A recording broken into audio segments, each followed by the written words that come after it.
Again, we're going to continue talking about functions and their properties.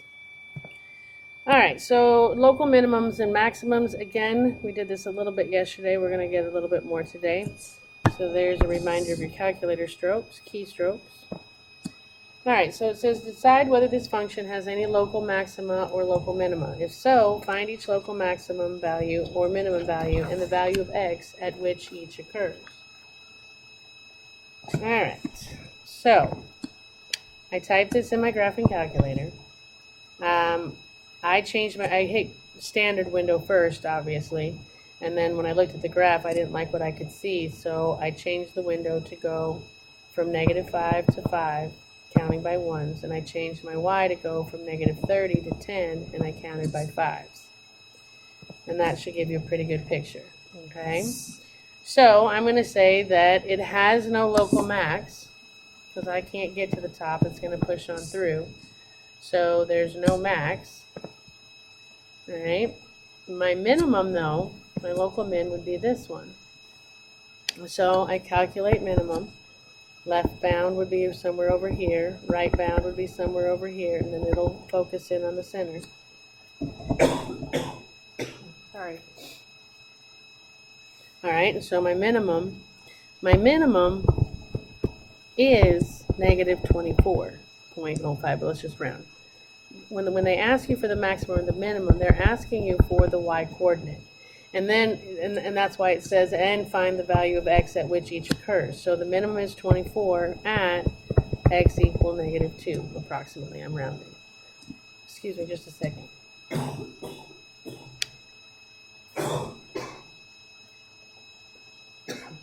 Sorry. Okay. So we have no max. And we have a local minimum at -24 when x is -2. Okay? All right, now if I try it, oh, I guess there is a little local max. My bad. If I do my local max right there, this would be left bound, this would be right bound, somewhere in the middle. So I have, a maximum is 1.3 at x equals 0.5 approximately if I round. Okay. All right, you try this one. Hit pause, come back when you're ready.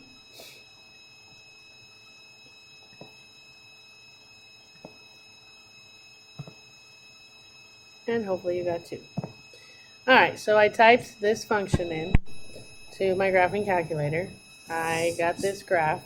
I'm not really sure what my window is. I'm sorry, I should have put that up there.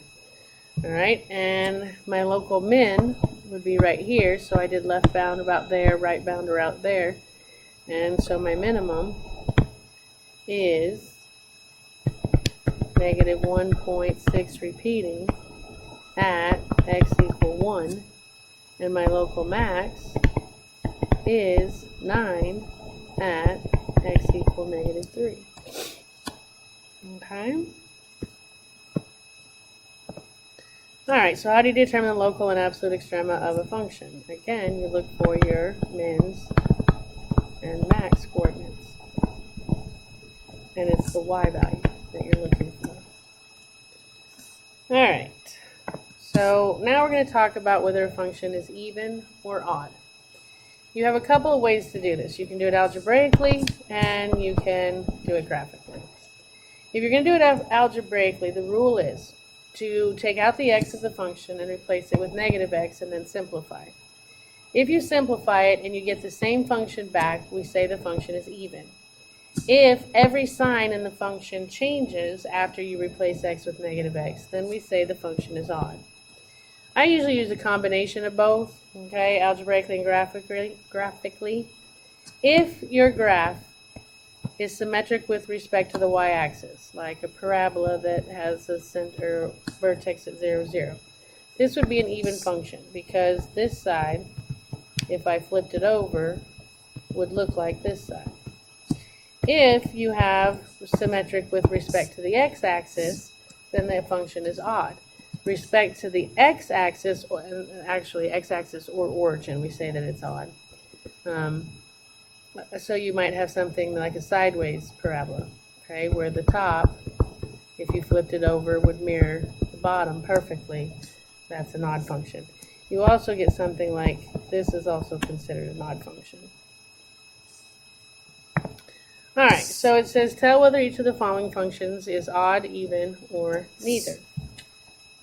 Well, algebraically, I'm going to find f of negative x, which means I take the x out and I replace it with, change colors, negative x. And I simplify that. And negative x squared is positive x squared minus 3. And that's equal, these two are equal, so yes, this function is even. Alright, graphically, if I look at the picture, one thing that you can do is you can pick a point. Let's pick, what is that, 1, negative 2. If this is an even function, you can change the sign of x, just the sign of x, and graph it, and it'll also be on the graph.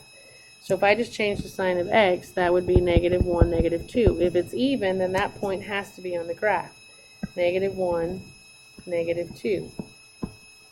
It's there. That means, you should check a bunch of points, but if every point you can switch the x and it's also on there, like on this point, I don't know, with the 2,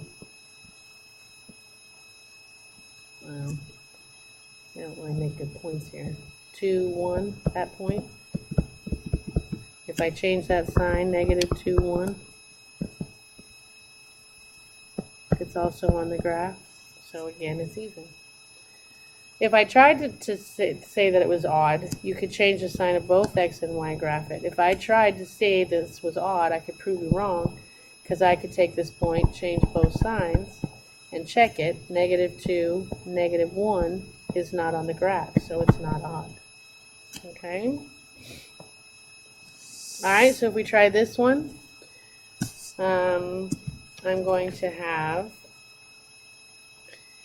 g of negative x equals negative x squared minus 2 times negative x minus 2. This is going to give me positive x squared. This is going to give me positive 2x, and this is going to be negative 2. So I see if it's the same as the original.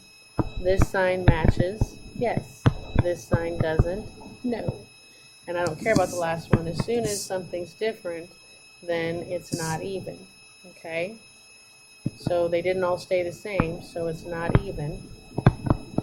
If it's odd, then every sign would change. And this one did not change. For it to be odd, everything, all of these would have to be yeses. Every sign would have to change.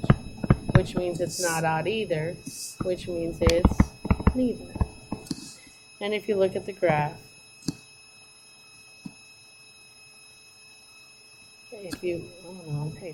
if you look at the graph of this, okay, you're going, but it's a parabola. It should be even. No, the only way it's even is if the y-axis cuts it exactly in half. If I flipped this side over, it's going to look like, I'll draw so well, it's going to look like that, which is not this side, okay? So it's not even. Nor is it odd. You could pick a point and check. Alright, so if I look at this one, if I find h of negative x, I'm going to have negative x cubed over 4 minus a negative x squared. That's going to be negative x cubed. That's going to be 4 minus, and that's going to be a positive x squared. So this sign changed. This sign did not. This sign did not. Okay, so did all of the signs stay the same? No, so it's not even. Did all of the signs change? No, so it's not odd. Alright, so again, this one is going to be neither. And if you look at the graph, you can see if it was even, then this side would be over here, and it's not, so I can already tell. Plus, this, if I reflected it over, would be over here, and I don't see that, so it's not even. Odd, this middle part is odd. If you reflected it down and over, so down would be like this, over would be like this, that's an odd function. You could check signs, but I'm doing the same thing. Okay, this one, if you reflected it up and then over, no, so it's not odd, it's neither. Alright, decide this one. Hit pause, come back when you're ready.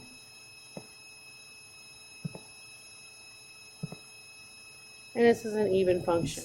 If I find f of negative x, that's going to be negative 0.21 times negative x squared plus the absolute value of negative x plus 8. Squaring a negative turns it positive, so that's just x squared. The absolute value of a negative is positive x. Did the sign change? Nope. Did the sign change? Nope. Did the sign change? Nope. Since all the signs stayed the same, it's an even function. And if you look at the graph, I can flip it over the y-axis and get the mirror image. That's an even function. Alright, try this one. Hit pause. Come back when you're ready. And this one is going to be neither. If I find f of negative x, that's going to be 7 times negative x to the 4 plus 7 times negative x plus 5. A negative to an even power is going to be positive. That's going to be negative. So no sign change, yes sign change, no sign change. It's not even, they'd all have to be no's. And it's not odd, they'd all have to be yeses. So it's even. And if I look at the graph, it's not split down y or x or origin, so it's even. Okay, try this one. Hit pause, come back when you're ready.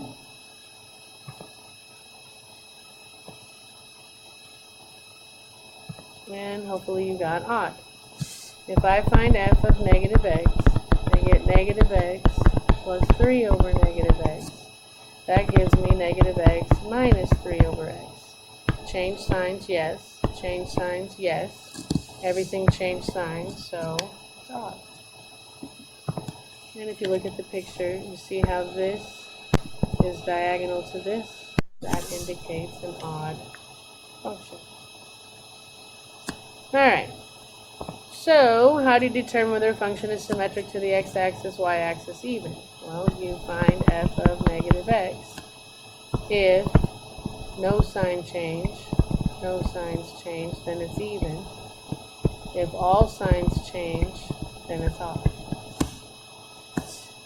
Alright, so vertical asymptotes. To find your vertical asymptotes algebraically, you know how we found domain? When we found domain, we said, Mr. Denominator, you may never equal 0. To find your asymptotes, you say whenever the denominator is 0, that's where an asymptote's going to be. Because that's where your domain values have to be left out, which means there's where your asymptote, that's your break, your jump. Okay, graphically, you look at the picture for vertical lines. Okay, horizontal asymptotes, you need to memorize these conditions. If the top degree is smaller than the bottom degree, then y equals 0. And here's the way I remember it. You're going to have two functions, one on top of another. Okay, and you're going to have, it doesn't matter, you could have a whole big function on top and a whole big function on bottom. What you're looking for is the degree of the polynomial on top, which is the highest exponent. So let's say that this one was a, what am I doing, top is smaller than the bottom. So let's say that this was a 2 and this was a 7. It doesn't matter what the rest of the function is. All you have to do is look at the degrees. All right? If your top degree is smaller than your bottom degree, and think of it this way. If these two were in a fight, okay, pretend that these guys were wrestling, and this guy has this guy pinned down. So he's on top of this one, holding him down. Okay? His power is smaller than his power. So there's not going to be a fight. X to the 7th is just going to throw him off and say, go away. Y equals 0. There's no fight. 0 fight. It's not even a competition. He's stronger than him. He wins. Okay? If your top degree is equal to your bottom degree, so let's say that I had I don't know, 12x to the 5th over 3x to the 5th. If my exponents are equal, top degree equals the bottom degree, then your horizontal asymptote is going to be at y equals the top leading coefficient, which is the number touching the power, and divided by the bottom leading coefficient, in this case would be 3. So my asymptote would be at y equals 12 divided by 3, or y equals 4. If your top degree is bigger than your bottom degree, then there's no ha. Oh, my story. So for my story, if the top degree is equal to the bottom degree, it's even. It's an even fight. They're evenly matched. So they just call a truce, divide it out, and come up with a compromise. Okay?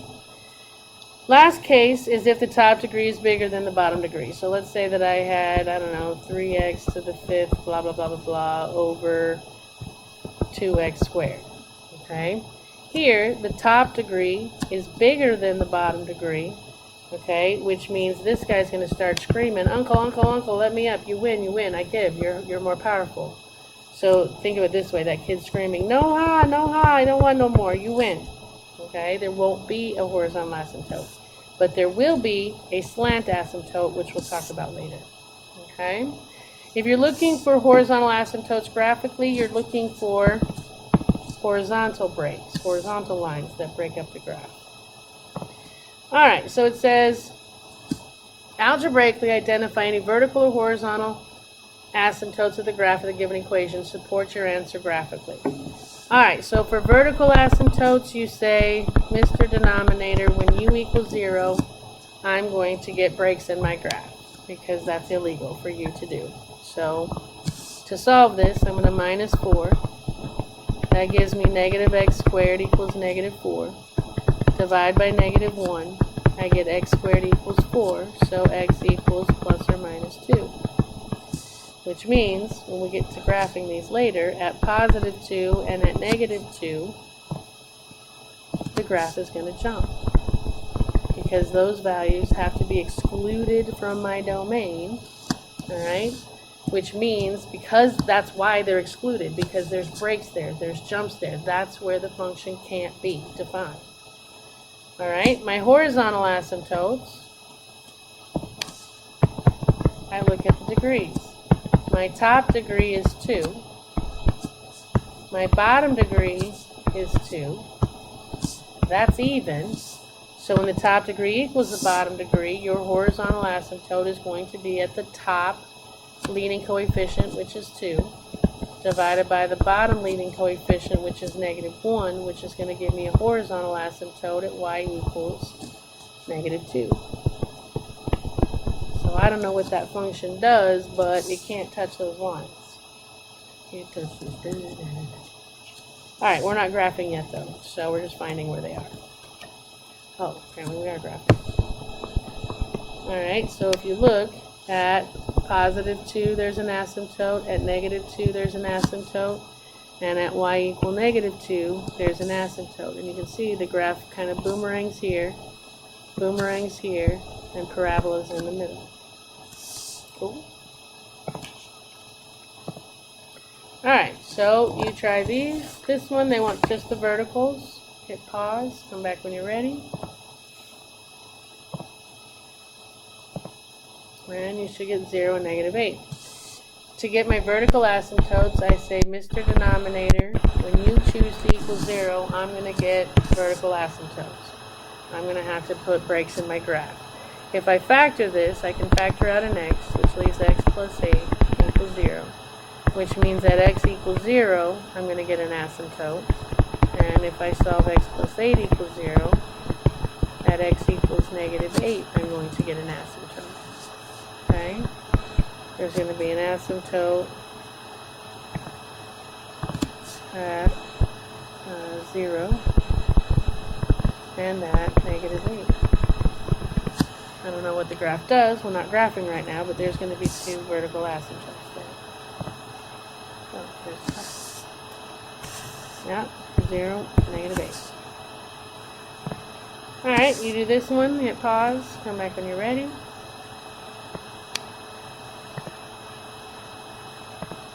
And hopefully you got y equal 1. Okay, for horizontal, you look at degrees. My top degree is 2. My bottom degree is 2. Those are equal. If those are equal, my horizontal asymptote is at TLC, which is 4, divided by BLC, which is 4, which gives me y equals 1. And if you look at the graph, there's that asymptote right at 1. It gets close to the don't go.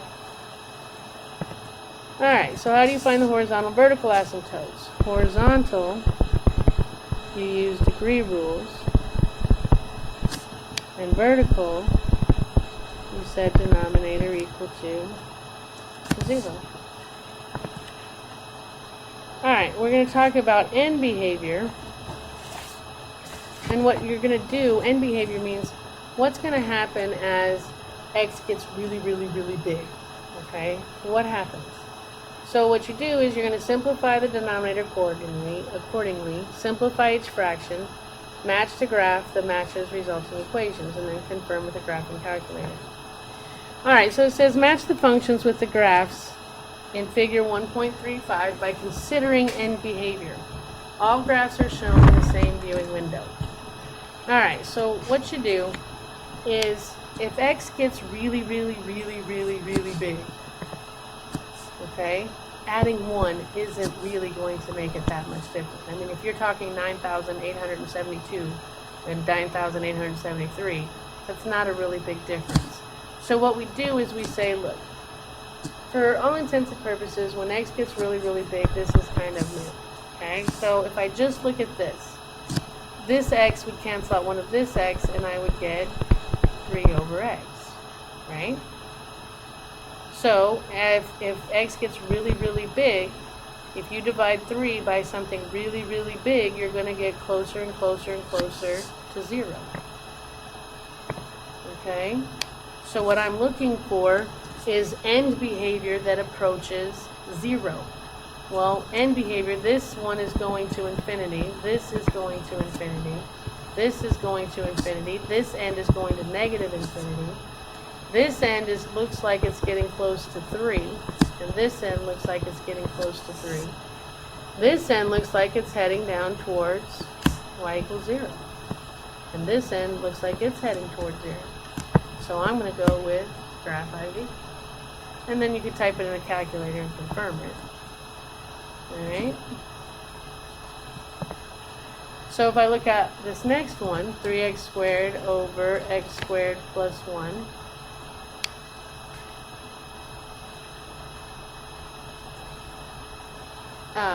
Oh, they changed the 3 on top. Okay, so again, when x gets really, really big, adding 1 is kind of moot on the bottom, so we just consider 3x squared over x squared. Well, those cancel, and I end up with just y equals 3. So I'm looking for a function whose ends approach y equals 3. Well, y equals 3 is right here. These ends are approaching y equals 3, so B has to be graph 3. Okay. Alright, what happens if I have 3x cubed over x squared plus 1? Well, same rationale. We're pretty much going to ignore the plus 1. 2 of these would cancel 1 of these, so I end up with y equals 3x. Well, if I graph that, start at 0, go up 3 over 1, or down 3, left 1. And if I plot that, do you see how this end is approaching that line and this end is approaching that line? So C has to be that. And finally, if I do a fourth up there, ignoring the 1, I get this. That 2 of these cancels out 2 of those, and I get 3x squared. Well, that's a parabola, and which end looks like they're following parabolic tendencies would be that one. Alright? Alright, you do this one, hit pause, come back when you're ready.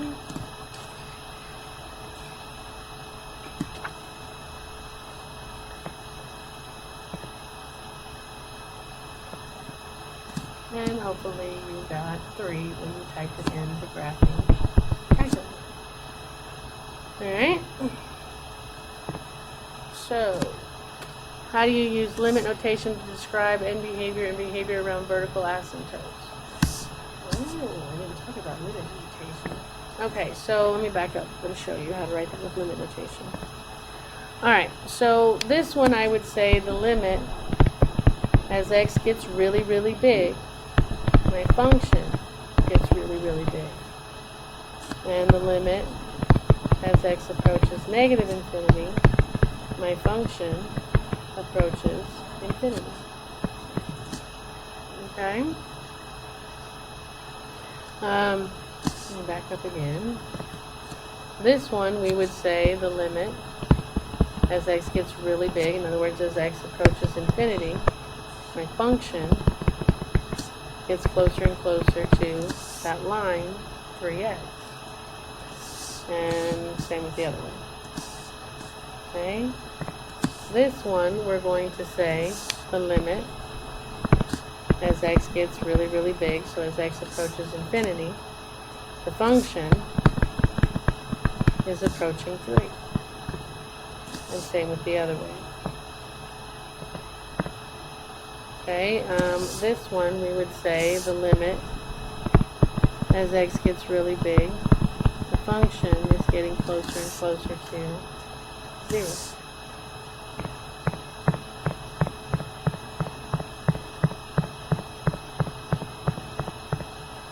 Sorry, backing up kind of stinks when you have to go through it again.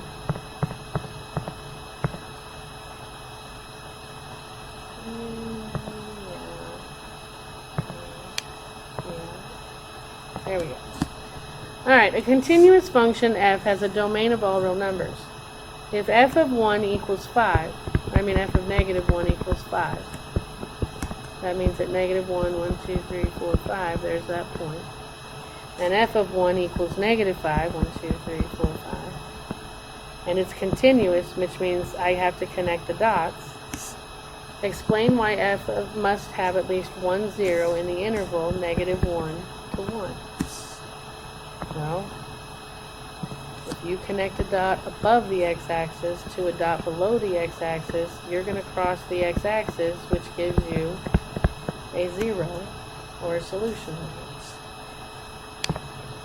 Alright, so we are at homework. Happy homeworking, and I will see you next time.